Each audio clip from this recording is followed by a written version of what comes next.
Nadie en el pequeño pueblo de Belchite quiso recordar lo que ocurrió aquella noche de 1937.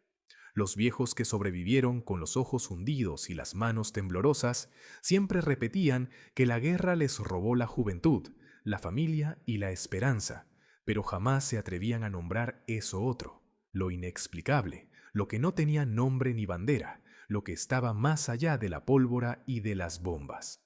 Era como si la guerra hubiera abierto un hueco en el tiempo, una grieta oscura en la que se mezclaban el miedo, los gritos y una presencia que ningún ser humano debería haber visto. Los muertos se levantaron aquella noche, murmuraba una anciana muchos años después, en voz baja, como si todavía temiera que alguien o algo pudiera escucharla. Y cada vez que lo decía, un silencio pesado caía sobre la mesa, como si la sombra de aquel recuerdo aún estuviera viva, suspendida entre las ruinas del pueblo que jamás fue reconstruido del todo. El verano de 1937 en Aragón fue un infierno. Las fuerzas republicanas avanzaban con furia sobre el Frente Nacional, y Belchita, un lugar pequeño pero estratégico, quedó atrapado entre columnas de soldados, cañones que rugían día y noche y un cielo ennegrecido por el humo. La gente del pueblo, acostumbrada a trabajar la tierra y a rezar en silencio, jamás había visto tanta sangre junta, ni tantas banderas enfrentadas ondeando como cuchillas en el viento. Y en medio de todo eso, entre las casas de adobe y piedra, se escuchaban cosas que no provenían ni de fusiles ni de explosiones. Testigos aseguraban que los pozos rezumaban un agua turbia con olor a hierro, que los perros aullaban sin parar mirando hacia las colinas, y que las campanas de la iglesia, aunque estaban rotas por los bombardeos, repicaban solas a medianoche, como si alguien invisible tirara de las cuerdas. El capitán republicano Julián Moreno fue uno de los primeros en sentir que algo no estaba bien. Había peleado en Madrid, en Jarama, había visto morir a cientos de hombres, pero lo que encontró en Belquite lo marcó de por vida. En su diario, recuperado años después, escribió: "No temo a los nacionales, ni a las balas, ni a la artillería. Pero aquí hay algo distinto, algo que nos observa. Los hombres duermen y hablan en sueños con voces que no son las suyas. A veces veo sombras cruzando la calle y cuando salgo a buscarlas no hay nada, pero sé que están aquí". Nadie le creyó al principio, porque en la guerra los nervios se rompen y la locura acecha, pero lo extraño era que los campesinos del lugar decían lo mismo, y hasta los prisioneros franquistas capturados murmuraban idénticas historias.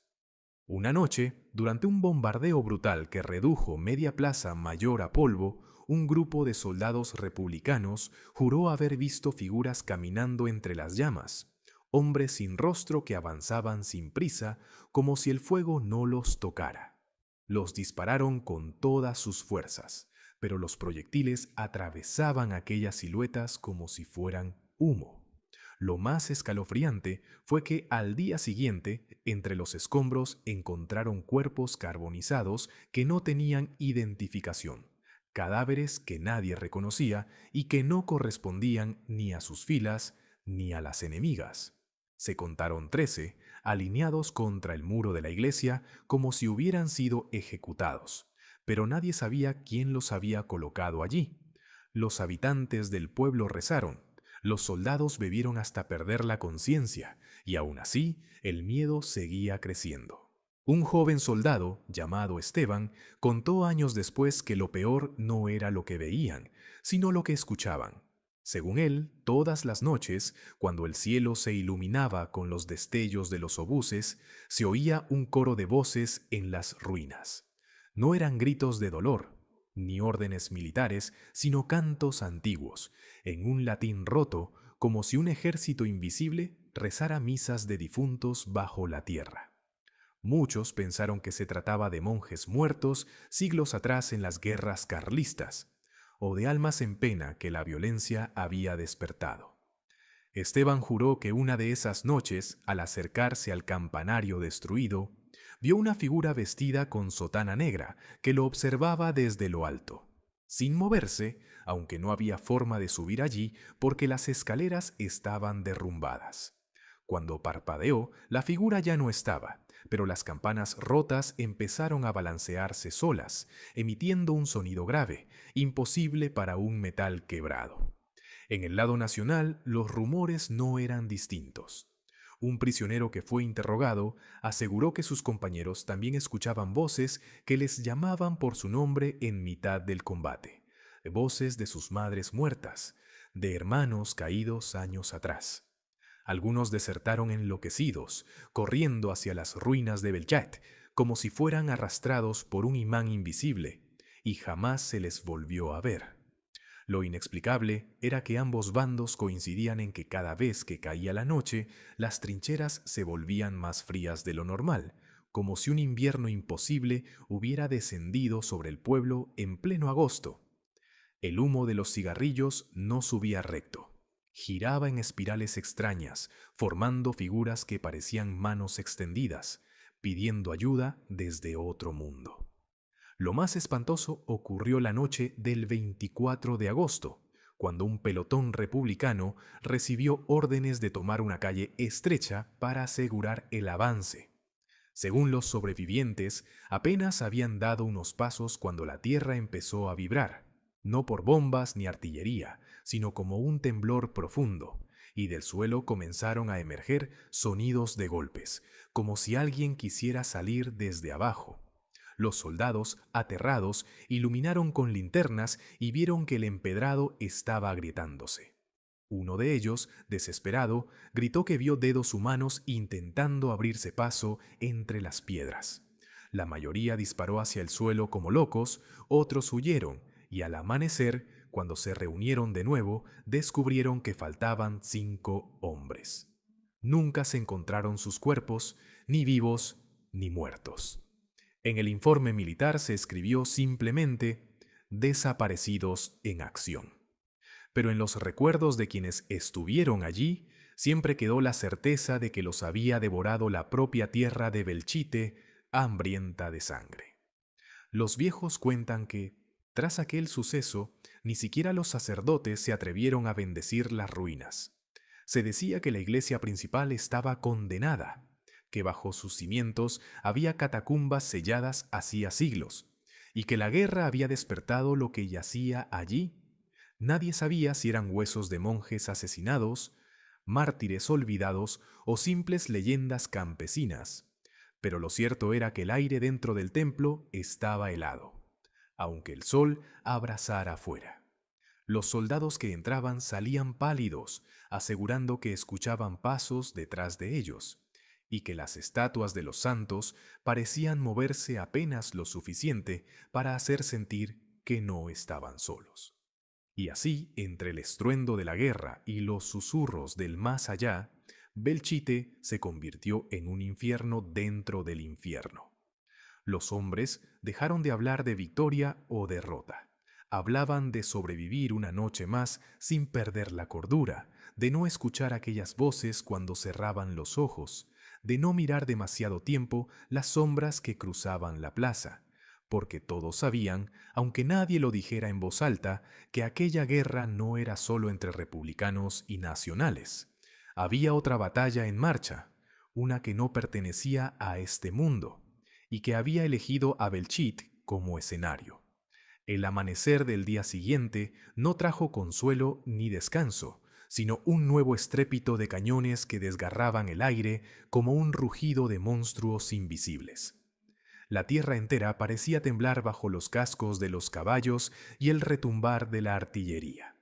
Los hombres que habían sobrevivido a la primera jornada caminaban con los ojos vidriosos, cargando fusiles ennegrecidos por el humo, las botas pesadas de barro y sangre y una fatiga que ya no era solo física, sino del alma misma. Entre ellos, Manuel seguía avanzando, con la mirada fija en el horizonte envuelto en bruma, preguntándose cuánto más podría resistir un cuerpo humano antes de quebrarse por completo. El aire olía a pólvora, a carne quemada y a miedo, y cada respiración era un recordatorio de que el infierno podía nacer en la tierra. La orden era clara: resistir las embestidas enemigas en las colinas de sangre, donde el terreno mismo se había convertido en un laberinto de trincheras improvisadas, barricadas de cadáveres y árboles partidos por la metralla. Cada colina conquistada costaba cientos de vidas, y cada palmo perdido significaba empezar de nuevo entre gritos y alaridos. Manuel se aferraba al recuerdo de su madre, de las montañas lejanas donde había aprendido a trabajar la tierra, y ese pensamiento era lo único que lo mantenía de pie cuando el cansancio lo hacía tambalear. A su lado, Diego, el muchacho de mirada febril y manos temblorosas, repetía oraciones entre dientes, como si con cada palabra pudiera ahuyentar a la muerte que merodeaba a su alrededor. El segundo ataque comenzó con un silencio brutal. El estruendo de la noche se apagó de golpe, y lo único que se escuchaba era el goteo de la lluvia fina cayendo sobre los cascos de los soldados, sobre los charcos donde flotaban casquillos y restos humanos. Luego, de repente, un clarín cortó el aire, y como si el mismo demonio hubiese dado la señal, el enemigo avanzó en oleadas. Eran tantos que sus sombras parecían fundirse con la niebla y sus gritos de guerra se mezclaban con los lamentos de los moribundos. Manuel cargó su fusil con manos entumecidas, disparó sin mirar y sintió el retroceso clavarse en su hombro como un martillazo. El humo se acumulaba frente a sus ojos y solo distinguía figuras que caían, unas veces enemigas, otras veces compañeros. El suelo se volvió un pantano de cuerpos, sangre y barro. Los caballos relinchaban con un terror casi humano, y los cañones rugían como volcanes desatados. Diego, en un intento desesperado por mantener su fe intacta, gritaba nombres de santos mientras recargaba su fusil. Pero el estrépito de la batalla devoraba cualquier súplica, y cada disparo parecía borrar una oración. Manuel lo miró y en un instante de lucidez comprendió que estaban solos, que en ese campo nadie los salvaría más que su propia resistencia. La jornada se alargó como una pesadilla sin fin. El sol apenas logró abrirse paso entre las nubes y cuando lo hizo, iluminó un paisaje que ya no parecía humano. Los árboles estaban desmembrados como los cuerpos, el río corría teñido de rojo y el aire estaba tan cargado de humo que cada respiro quemaba la garganta. Algunos hombres comenzaron a delirar, creyendo escuchar voces de sus familias entre el estrépito de la batalla, y corrían hacia la muerte con los brazos abiertos, como si fueran a abrazar a sus seres queridos. Manuel vio a uno de ellos, un veterano con cicatrices antiguas, lanzarse al frente con un grito de júbilo, solo para ser atravesado por una bayoneta enemiga. La locura se mezclaba con el coraje, y ya nadie distinguía cuál de las dos era la que los mantenía en pie. Al caer la tarde, cuando el cielo se tiñó de un naranja siniestro, llegó la orden de replegarse a una trinchera más profunda. Manuel, exhausto, apenas podía mover las piernas.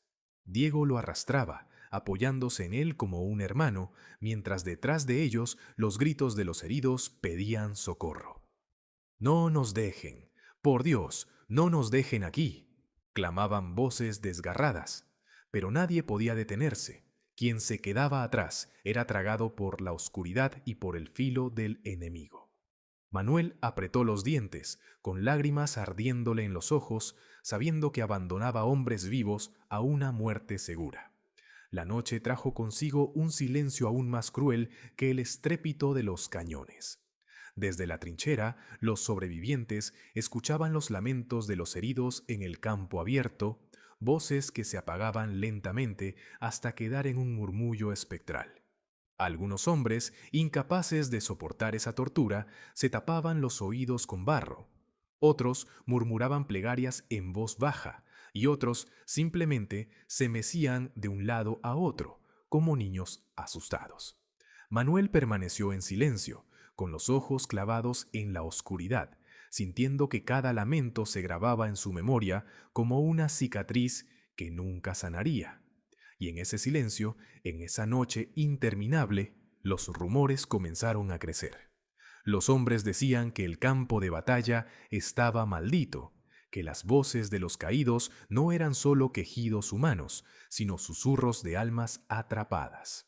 Algunos afirmaban haber visto figuras caminando entre el humo, soldados que ya habían muerto el día anterior, avanzando con los ojos vacíos y las manos tendidas hacia los vivos. Diego, aterrado, juraba haber visto a su propio hermano, muerto meses atrás en otra batalla, cruzar entre la niebla, llamándolo por su nombre. Manuel no dijo nada, pero en su pecho la duda se abrió como una herida nueva. ¿Era el horror lo que los volvía locos? ¿O de verdad había algo más caminando entre ellos? Esa noche, bajo el cielo ennegrecido, los hombres supieron que la guerra no solo se libraba contra el enemigo de carne y hueso, sino contra algo mucho más oscuro, los ecos de los muertos que se negaban a ser olvidados. Y Manuel, mientras apretaba el fusil entre las manos, comprendió que cada día que pasara allí lo transformaría en otro espectro, uno más entre los miles que vagaban en la frontera difusa entre la vida y la muerte. La batalla había terminado, o al menos eso querían creer los que aún seguían respirando en el campo destrozado por la pólvora, el barro y los gritos que habían quedado congelados en el aire como ecos de un mundo que ya no existía. Sin embargo, para Diego, para Manuel y para los pocos que lograron sobrevivir a la carnicería de aquel amanecer, el fin de la lucha no significaba la paz, sino el inicio de un tormento aún más cruel, el del recuerdo.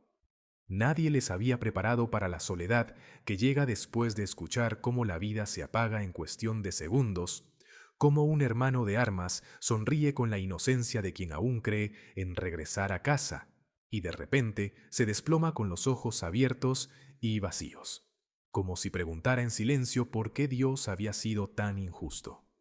Las hogueras improvisadas ardían en distintos puntos del campamento, tratando de iluminar una noche que no quería terminar nunca, y en cada chispa que saltaba del fuego parecía esconderse la mirada de algún compañero caído, reclamando ser recordado.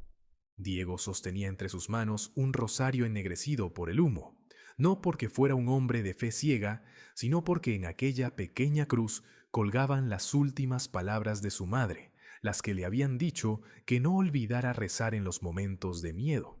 Sin embargo, cada vez que intentaba murmurar una oración, la voz se le quebraba, como si la tierra misma se negara a escuchar ruegos que nunca llegarían al cielo. Manuel, sentado junto a él, apenas hablaba.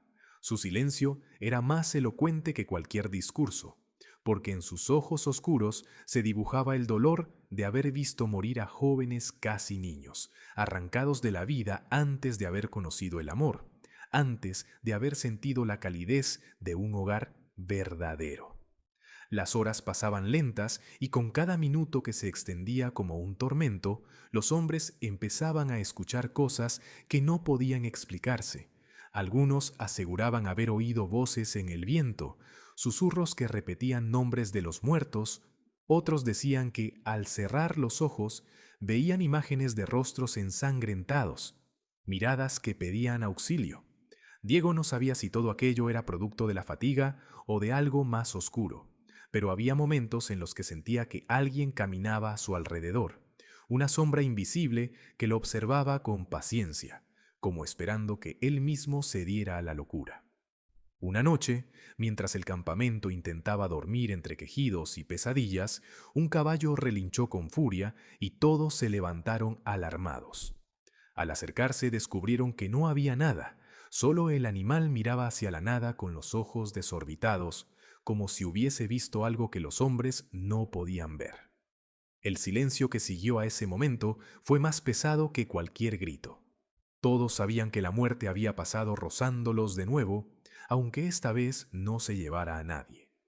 Con el paso de los días, la guerra parecía moverse hacia otro frente, dejando atrás un rastro de destrucción, pero en aquel valle los sobrevivientes quedaron atrapados en una especie de limbo, como si la tierra misma se hubiese convertido en una tumba abierta.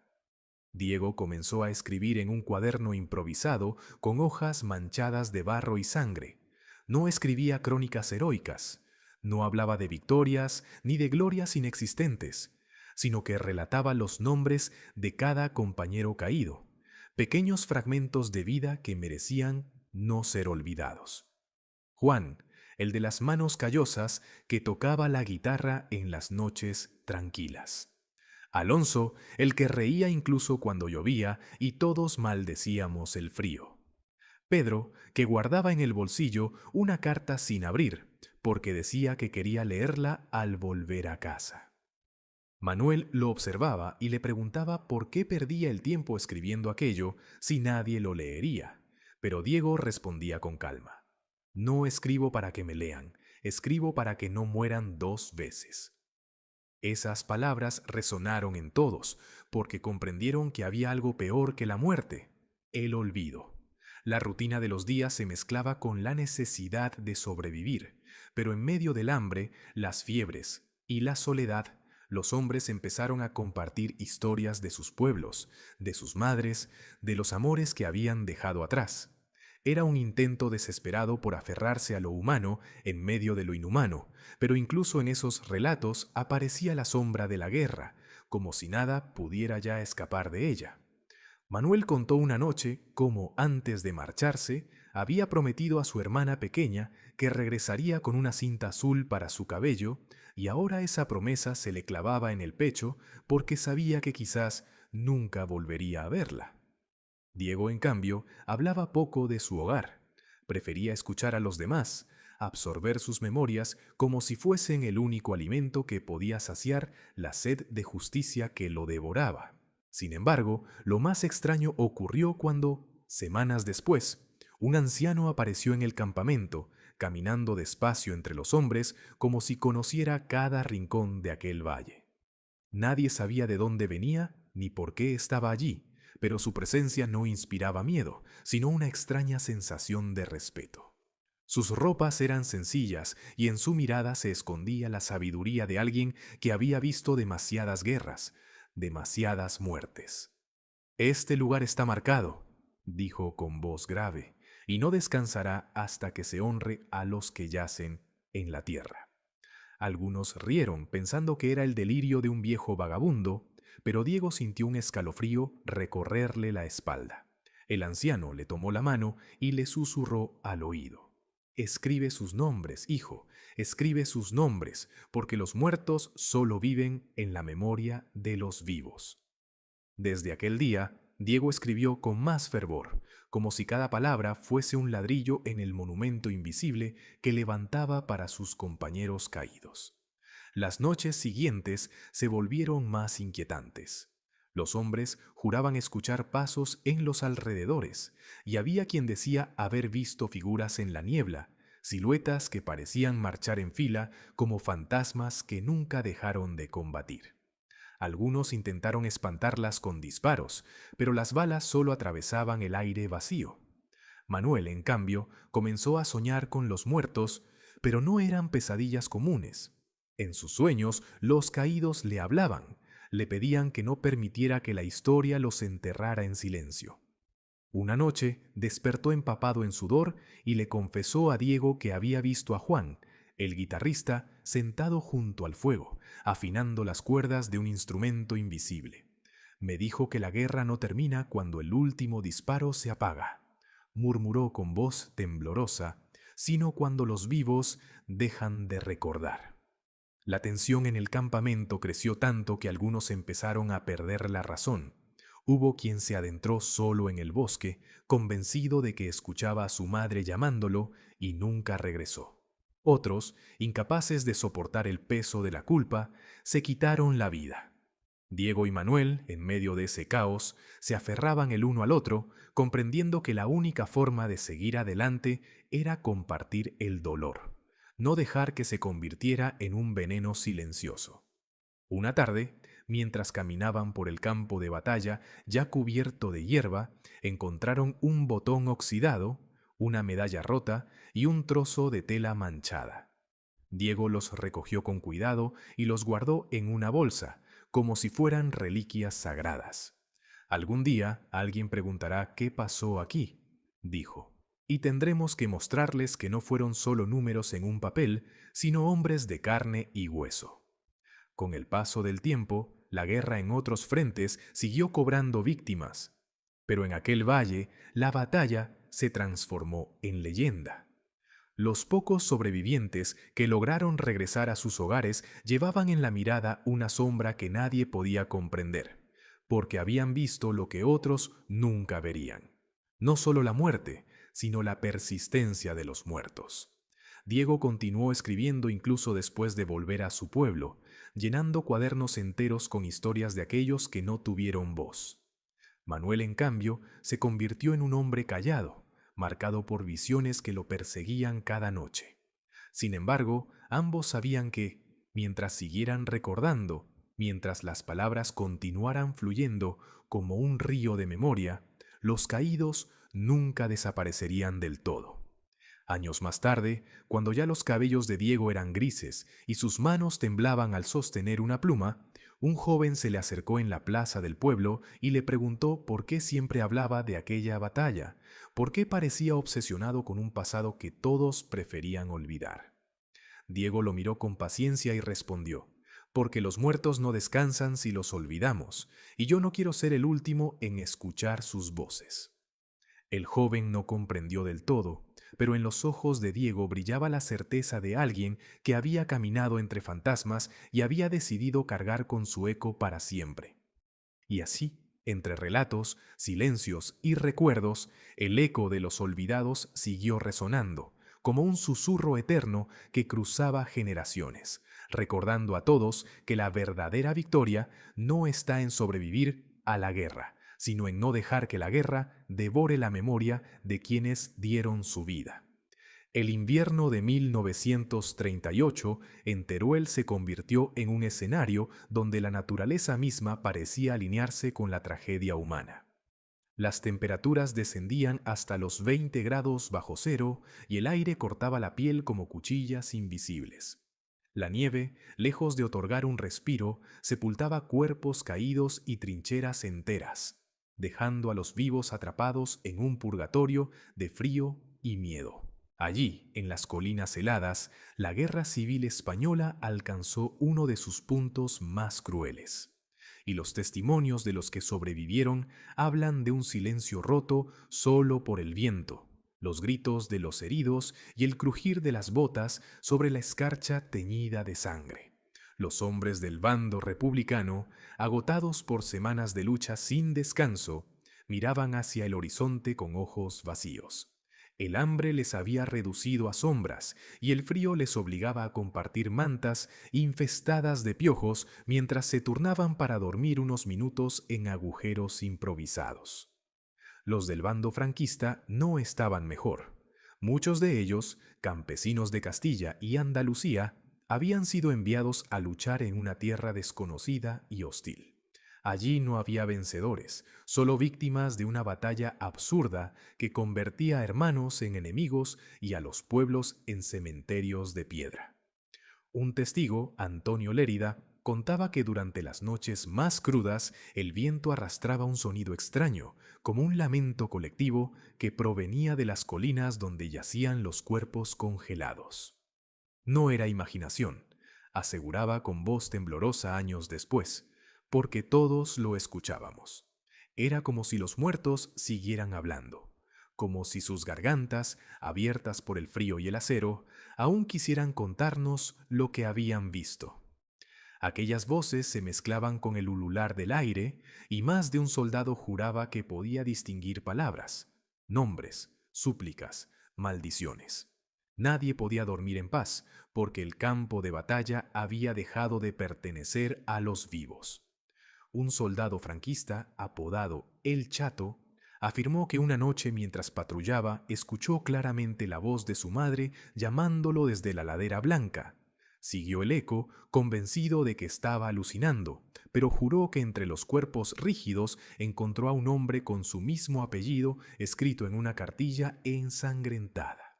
Otros hablaban de figuras negras que cruzaban entre las trincheras sin dejar huellas en la nieve, de caballos sin jinetes que galopaban entre disparos invisibles y de una iglesia en ruinas donde las campanas, destruidas hacía meses, seguían sonando al caer la medianoche.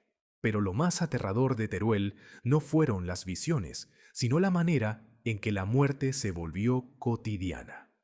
Los soldados hablaban de compañeros que se quedaban dormidos de frío y despertaban convertidos en estatuas de hielo, sus ojos abiertos en un gesto de súplica eterna.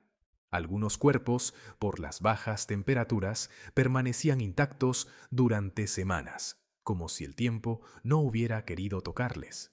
Los que sobrevivieron aprendieron a caminar entre cadáveres como si fueran parte del paisaje, sin inmutarse, porque detenerse a llorar significaba congelarse también. Sin embargo, había algo que atormentaba aún más a los veteranos: el pacto silencioso de no hablar jamás de las cosas que vieron allí. Cuando la guerra terminó y España entró en una larga sombra de miedo, aquellos hombres guardaron sus recuerdos como si fueran pecados. Antonio Lérida, ya anciano, rompió ese silencio en una taberna de Zaragoza en los años 60. Entre copas de vino barato, relató cómo vio a un niño vestido de blanco caminando sobre la nieve con una linterna en la mano. Creyó que era un civil perdido, pero cuando intentó alcanzarlo, el niño desapareció frente a sus ojos, dejando solo un rastro de huellas que terminaban en medio de la nada. Los otros veteranos que escuchaban no lo interrumpieron, porque ellos también habían visto cosas que no podían explicar. Ese invierno en Teruel se convirtió en leyenda, un capítulo maldito que los libros de historia apenas rozan con estadísticas y mapas. Pero quienes estuvieron allí insisten en que algo más ocurrió, que los muertos no se resignaron a quedarse callados, que el frío abrió un portal entre este mundo y otro donde las almas seguían vagando. Hoy, los pastores que recorren las montañas aún aseguran escuchar voces en el viento, ecos de soldados que nunca recibieron sepultura, atrapados en un campo de batalla congelado en el tiempo. Teruel, dicen, no es solo un lugar de memoria, sino una herida abierta donde el eco de los muertos sigue resonando, recordándonos que la guerra no termina con el silencio de las armas, sino que persiste en los susurros de aquellos que quedaron bajo la nieve. La mañana siguiente amaneció con un silencio extraño, casi irreal, como si el propio campo de batalla estuviera conteniendo la respiración tras la masacre de la noche anterior. El aire estaba impregnado de un hedor insoportable. Humo, sangre seca, cuerpos abandonados en posiciones grotescas. Los soldados que aún seguían en pie caminaban entre los restos de sus compañeros como espectros que vagaban sin rumbo. Los vivos ya no eran del todo hombres, eran sombras arrastrando botas llenas de barro, con miradas perdidas y una pesadez en el alma que ninguna plegaria podía aliviar. Algunos murmuraban palabras sin sentido, otros reían con histeria, y había quienes simplemente se sentaban en el suelo a esperar que la muerte viniera a buscarlos. Ese amanecer no tenía nada de nuevo, era un eco de lo que ya habían perdido la noche anterior. En el centro de aquel infierno, el capitán Ramírez trataba de reunir a sus hombres, pero la disciplina que un día había sostenido al ejército español estaba quebrada. Los soldados obedecían más por inercia que por convicción. Cada orden suya caía pesada, como una cadena más que se sumaba al yugo de la desesperanza. Entre ellos estaba Mateo, cuyo rostro aún estaba manchado con la sangre de un camarada caído. Había intentado limpiarse en el barro, pero aquel color parecía haberse incrustado en su piel como un recordatorio eterno. No podía dejar de escuchar los gritos de la noche anterior, ni las súplicas de quienes pedían un último vaso de agua o un tiro piadoso que no llegó. Se preguntaba si su alma no había muerto ya junto con ellos, si lo que quedaba de sí mismo era solo un cuerpo vacío cumpliendo un destino que no entendía. A medida que el día avanzaba, un murmullo comenzó a propagarse entre las filas. Un destacamento francés se había internado demasiado y había sido emboscado por un grupo de guerrilleros. La noticia trajo consigo una chispa de esperanza, un susurro de venganza que encendió los corazones de algunos. Pero en lugar de regocijo, a Mateo le produjo un escalofrío. ¿De qué servía una victoria pequeña cuando la guerra devoraba ciudades enteras? El triunfo era solo una ilusión, una breve pausa antes de que la rueda volviera a girar. Recordó entonces a su madre, que solía decirle que las guerras nunca se ganan, solo cambian de manos. Esa frase, que de niño no comprendía, ahora se le clavaba como un cuchillo en la conciencia.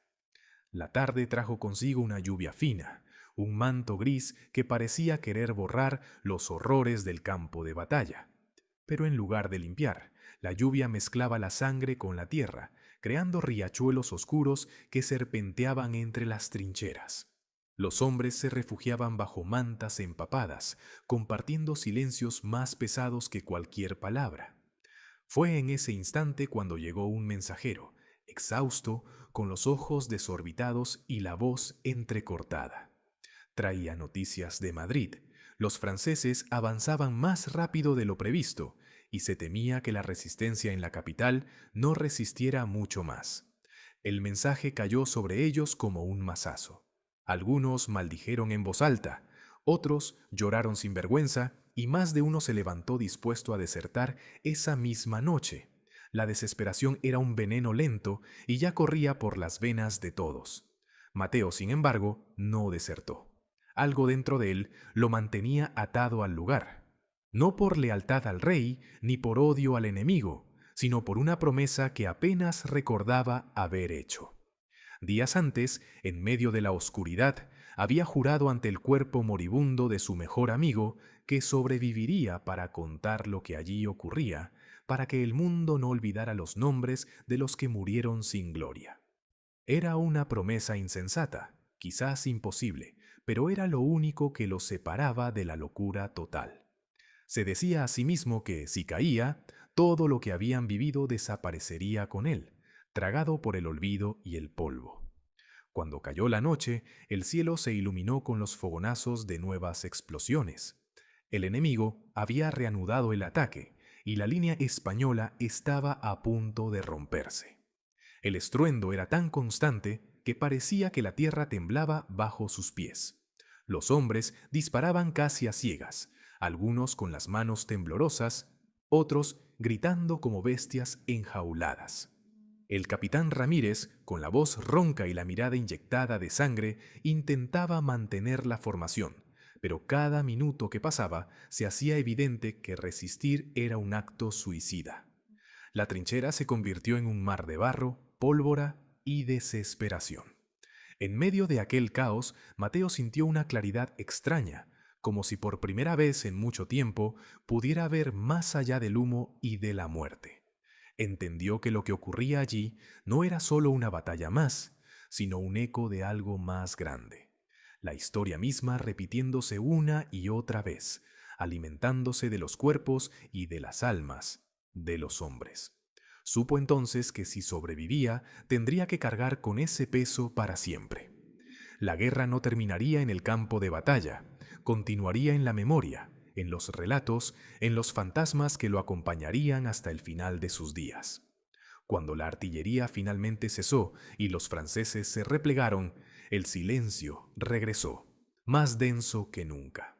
El campo estaba cubierto de cadáveres y la luna, que asomaba entre nubes rotas, iluminaba aquel escenario macabro como si quisiera grabarlo en piedra. Los hombres que quedaban en pie no celebraron. No había victoria, solo un día más ganado a la muerte. Mateo levantó la vista al cielo y sintió un nudo en la garganta. La promesa seguía allí, intacta, como una cadena invisible que lo obligaba a seguir respirando. Sabía que al final de todo, si lograba regresar, las palabras serían su única arma contra el olvido. Aquella noche, mientras se recostaba en el barro húmedo, pensó en las generaciones futuras, en quienes algún día caminarían por esas tierras sin saber lo que había ocurrido bajo sus pies. Se preguntó si alguien escucharía su voz, si alguien tendría el valor de recordar. porque en el fondo lo único que la guerra dejaba eran ecos, ecos en la sangre que se transmitían de unos a otros hasta que alguien los hacía callar para siempre. Y él, Mateo, se prometió que no sería quien callara. Aunque el mundo lo olvidara, aunque su propio cuerpo cayera, la memoria seguiría viva en cada palabra que pudiera rescatar del abismo.